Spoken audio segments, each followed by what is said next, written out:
আমি চলে আসলাম সরিষার ক্ষেতে সরিষার ফুল তোলার জন্যে। ফুলগুলো কত সুন্দর দেখেন ফুটে আছে, আর এগুলা দিয়েই বড়া বানাবো আজকে। আর বাড়ি থেকে কিছু নিয়ে আসি নেই, তার জন্য টোনার মধ্যে নিলাম। আসসালামু আলাইকুম, আশা করি সবাই ভালো আছেন। আজকে বানাবো সরিষার ফুলের একটা বড়া। তার জন্য ক্ষেত থেকে তুলে নিয়ে আসলাম সরিষার ফুল। আর এখন ফুলগুলো সব ঝরে যাইতেছে, ফুলগুলা থেকে এখন দানা বের হইতেছে। আর সরিষার শাক কিছুদিন পরে একদম ফুরা যাবে, ফুলে ফুরা যাবে আগে ভাগেই, তার জন্য কিছু ফুল তুলে নিয়ে আসলাম। আর এইটা দিয়ে বড়া বানাই, আপনারা আমার পুরো ভিডিওটা দেখতে থাকেন। এগুলাকে আগে ধুয়ে নিয়ে আসি, ধুয়ে নিয়ে এসে কুচি কুচি করে কাটতে হবে। আমি ফুলগুলোকে যে ধুয়ে নিয়ে আসলাম, এখন এটাকে আমি ভালো করে কাটে নিব।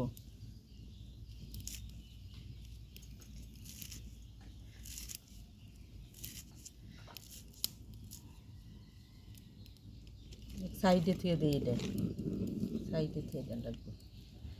আর এই সরিষার ফুলের বড়া কিন্তু খেতে অনেক মজা লাগে।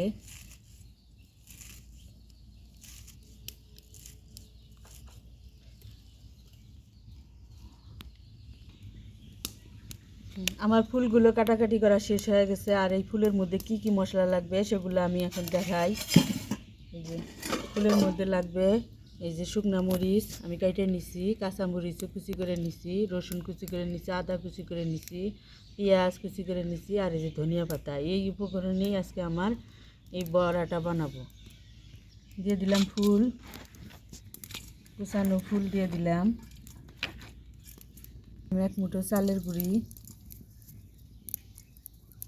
দিয়ে দিলাম, আস্ত কাঁচা জিরা দিলাম, কাঁচা মরিচ, শুকনা মরিচ, কুচানো রসুন, কুচানো আদা, কুচানো পেঁয়াজ দিলাম, ধনিয়ার পাতা। এখন এর মধ্যে দিয়ে দিব একটা ডিম, ডিমটা দিয়ে দিলাম ভালো করে। এর মধ্যে দিয়ে দিব সামান্য লবণ, তার জন্য দিয়ে দিব একটু হলুদের গুঁড়া, সামান্য।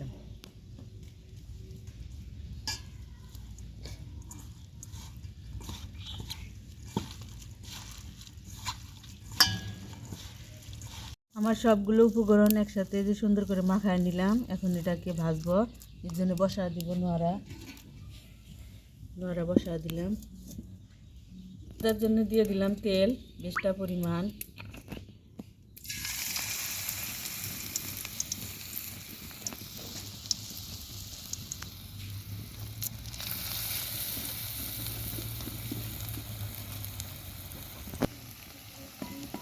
আমার এটা এক পাশটা হয়ে গেছে, এখন আমি সবগুলোকে উল্টা দিব, উল্টা দিতেছি।